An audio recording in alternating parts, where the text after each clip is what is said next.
now, I'm going to bring on stage a legendary personality, none other than the great Prince Buster!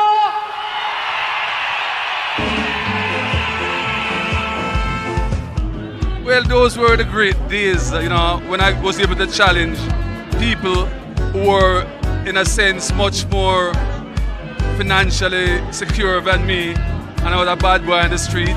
His Royal Highness, Prince Buster! And I had to go to the hospital. Coxon went to America and got the tunes. And when he came back, he was supposed to give me quarter of any amount of tunes to bring back. So what I'm doing. In today's video we will be talking about Cecil Bustamante Campbell.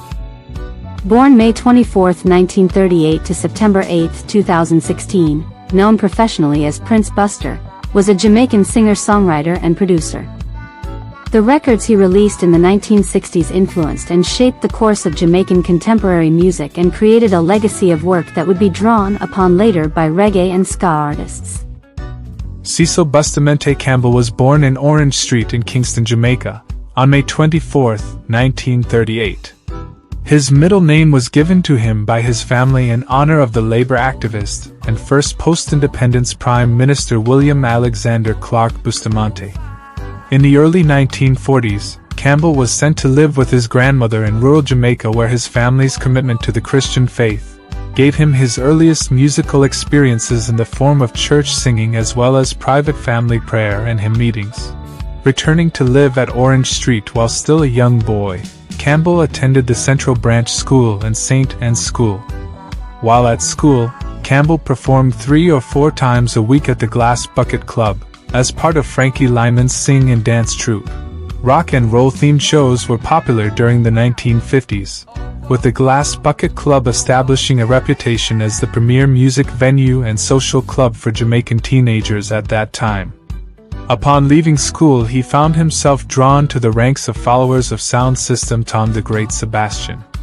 Jamaican sound systems at that time were playing American rhythm and blues, and Campbell credits Tom the Great Sebastian with his first introduction to the songs and artists that would later influence his own music. The Clovers, Middle of the Night, Fats Dominoes, Mardi Gras in New Orleans, the Griffin Brothers featuring Margie Day, and Shirley and Lee. Don't forget to subscribe to the channel. Don't call me Scarface. My name is Capone. Campbell became more actively involved in the operational side of running a sound system after he was introduced to Clement Coxon Dodd, a musically inclined businessman who operated one of Kingston's most popular sound systems. Campbell found himself fulfilling a variety of roles for Coxon, providing security, handling ticket receipts, identifying and sourcing music, as well as working in the essential role of selector. The knowledge he gained about the financial and logistical aspects of staging a sound system dance was put to good use when Campbell made the decision to start his own sound system called Voice of the People. Campbell approached his family and a radio shop owner called Mr. Wong for financial backing. Both parties agreed. Campbell's Voice of the People sound system was soon operational and within a short time had established itself as a rival to the sound systems of Coxon and Duke Reid. Campbell applied to the Farm Work Program, guest worker scheme for the U.S. agricultural sector, with the intention of buying music for his sound system, but, on the day of departure, was refused entry into the scheme. Knowing that he would not be able to personally source records from the U.S., Campbell decided to record his own music. He approached Arkland Drumbago Parks, a professional drummer at the Baby Grand Club who had arranged and recorded a special, exclusive recording for the Count Boise sound system. Drumbago agreed to help, and Campbell immediately began rehearsing with the musicians at the Baby Grand Club, including the guitarist Ja Jerry, who played on Campbell's first recording session. Earthquake! 1938. Can you remember your first musical influence as a young boy in Kingston? I can remember doing things like Chattanooga Shoeshine Boy, and that was, I think, Frank Sinatra. I used to love to listen to Dick Ames and Bing Crosby at that times. I was influenced by a lot of music, a lot of music. In 1961, Campbell released his first single, Little Honey and Luke Lane Shuffle, featuring Ja Jerry, Drumbago and Rico Rodriguez recording under the name of Buster's Group. In that same year, he produced "Oh Carolina" by the Folks Brothers, which was released on his Wild Bells label. The drumming on the record was provided by members of the Count Ossie Group, Nyabingi drummers from the Rastafarian community, Camp David, situated on the Warika Hill above Kingston. After becoming a hit in Jamaica, "Oh Carolina" was licensed to Melodisk, a UK label owned by Emile Chalet. Melodisk released the track on their subsidiary label Blue Beat. The label would go on to become synonymous with 1960s ska releases for the UK market. Campbell recorded prolifically throughout the 1960s.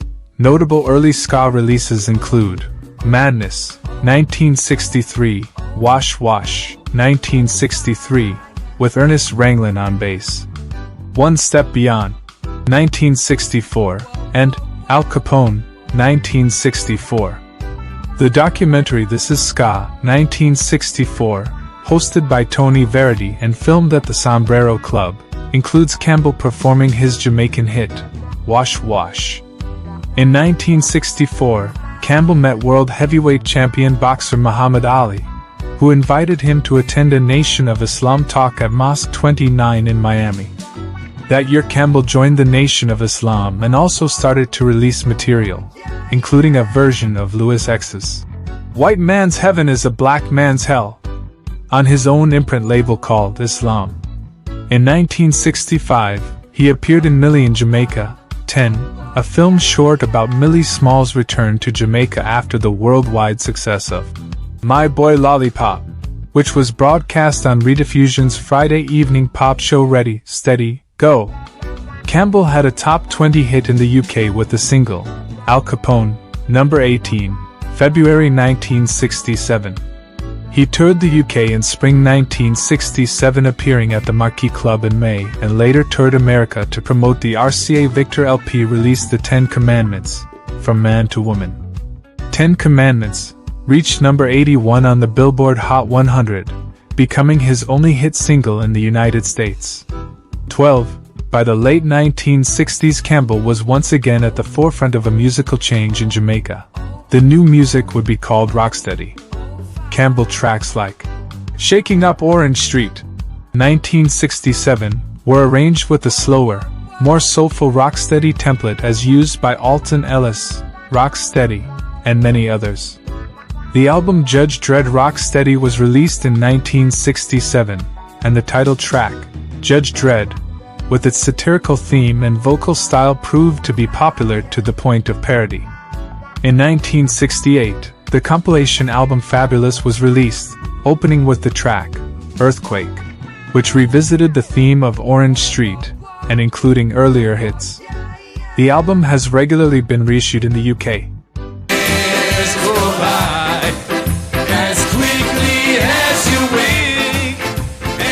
His career slowed up in the 1970s as the predominant style moved away from ska and rocksteady towards roots reggae, in part because as a Muslim he found it difficult to tailor his style towards a Rastafari audience. However, he did make an appearance in the 1972 movie The Harder They Come, We are all one big brother, all belong to one father, which featured Campbell in a cameo role as a DJ. He subsequently moved to Miami to pursue business interests, including running a jukebox company. From 1973, Campbell effectively retired from the music business, with only a handful of compilation albums issued. Even with the new interest in his music following the two-tone-led ska revival in the UK in 1979, he remained out of the limelight. Following an acclaimed appearance at the first Reggae Sunsplash event in July 1984 in London, he resumed performing with the Scatolites as his backing band towards the end of the 1980s, and resumed recording in 1992. In 1994, a UK court ruled in favor of John Folks and Greensleeves Records after they brought a lawsuit against Campbell and Melodisk. Campbell I by this time had acquired Melodisk, concerning authorship of Oh Carolina. Campbell had a top 30 hit in the UK with the track Wine and Grind, number 21, April 1998. After the song had been used in an advert for Levi's. In 2001, Campbell was awarded the Order of Distinction by the Jamaican government for his contribution to music. He performed at the 2002 Legends of Ska Festival in Toronto. Other appearances include Sierra Nevada World Music Festival in 2003, the 2006 Bost Sounds Reggae Festival in Newcastle upon Tyne, the 40th Montreux Jazz Festival in Switzerland with the Delroy Williams Junction Band, and the 2007 UK Rhythm Festival. Campbell resided in Miami, Florida. The UK ska revival at the end of the 1970s that started with the two-tone label from Coventry introduced Campbell's music to a new generation of listeners. In 1979 the band Madness released their first single on two-tone, a tribute to Campbell called The Prince. The B-side was a cover of the Campbell song Madness, from which they took their name. Their second single, released on the Stiff label, The Prince, would be the only single released by Madness on the two-tone label, was a cover of Campbell's One Step Beyond, which reached the UK Top 10. On their self-titled debut album, the Specials covered Too Hot and borrowed elements from Campbell's Judge Dredd in the song Stupid Marriage and Al Capone in the song Gangsters. The Specials also included a cover of Enjoy Yourself on their second album More Specials. The Beat covered Rough Rider and Wine and Grind on their album I Just Can't Stop It. Campbell's song Hard Man Fade Dead was covered by the US ska band The Toasters on their 1996 album Hard Band for Dead. In 2002, electronic duo Mint Royale sampled Prince Buster for their single Sexiest Man in Jamaica on their album Dancehall Places. 30. In September 2002 the tune was released on David Wood and Neil Claxton's Faith and Hope Records label and debuted at number 20 on the UK singles chart. Filmmaker Nicholas Winding Refn used Campbell's 10 Commandments of Man on the soundtrack of his 2019 television series Too Old to Die Young. Sex Pistols' Steve Jones cited Prince Buster as an inspiration in his autobiography Lonely Boy. Campbell died on the morning of September 8, 2016, in a hospital in Miami, Florida, after suffering heart problems, according to his wife. He had reportedly been in poor health for some time after a series of strokes, including one in 2009 that left him unable to walk.